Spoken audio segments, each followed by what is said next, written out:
Bonjour à tous, bienvenue pour cette première vidéo d'un livre inspirant. J'ai choisi aujourd'hui de vous parler de La Nuit de Feu de Erich Emanuel Schmitt.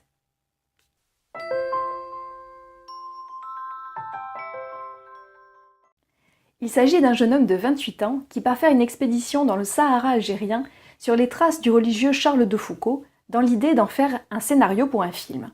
Mais un soir, il perd l'expédition de vue et se retrouve seul au milieu du désert, sans eau ni vivres, et va vivre une expérience extraordinaire.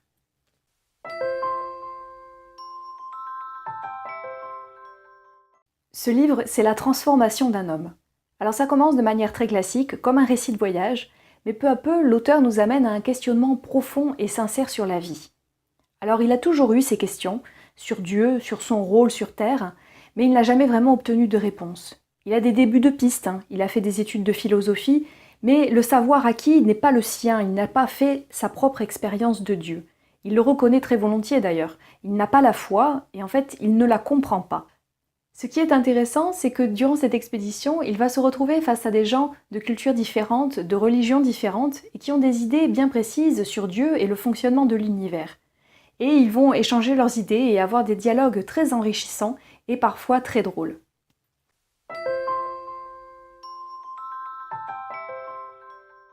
J'ai ressenti de très belles émotions en lisant ce livre. Pour moi, je le vois comme la quête de la foi. Le mot « quête » est peut-être un peu fort, car l'auteur ne cherche rien de particulier, mais après sa nuit de feu, il reconnaît que son âme était à la recherche de quelque chose de bien précis et que toute sa vie a convergé à l'amener à vivre cette expérience. C'est une courte autobiographie. Les 3/4 du livre, c'est un récit de voyage poétique. L'auteur donne vie à toute chose, il donne des mots très beaux et très justes. Quand vient ce moment fatidique où sa vie va changer, l'émotion est tellement forte, la lumière est si belle dans ces mots, que c'en est très émouvant.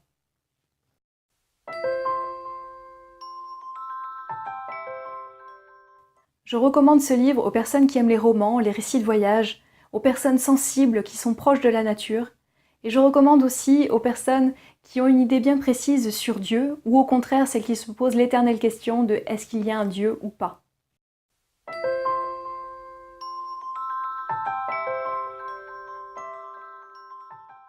Quelque part, mon vrai visage m'attend. La phrase s'était imposée en début d'après-midi. Puis elle m'était revenue. La marche la rendait obsédante. Elle tournait, tournait, tournait. Que signifiait-elle? Je supposais qu'elle illustrait mes soucis. Depuis 1 an, je cherchais ma place dans la vie, ma fonction, mon métier. Cette retraite au désert allait me permettre de progresser. Devais-je continuer mes spéculations philosophiques? Et lesquelles? Devais-je plutôt investir l'enseignement? Devais-je me dédier à l'écriture? Bref, étais-je un érudit, un penseur, un professeur, un artiste? Autre chose encore? Autre chose ou rien? Rien peut-être. Dans ce marasme, ne devais-je pas rondement fonder une famille, avoir des enfants, me vouer à leur éducation et leur bonheur? Cette confusion m'affligeait. J'étais au carrefour de moi-même, pas sur ma route. Quelque part, mon vrai visage m'attend. Aujourd'hui, en rédigeant ce paragraphe, je distingue mieux la question car je possède la réponse qui allait m'être fournie 3 jours après, d'une façon bouleversante. Mais n'allons pas trop vite.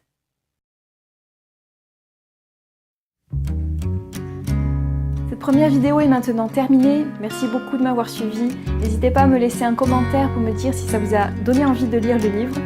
Dans la prochaine vidéo, je vous parlerai du Test. C'est un livre de Stéphane Alix concernant 6 médiums et leur contact avec l'au-delà.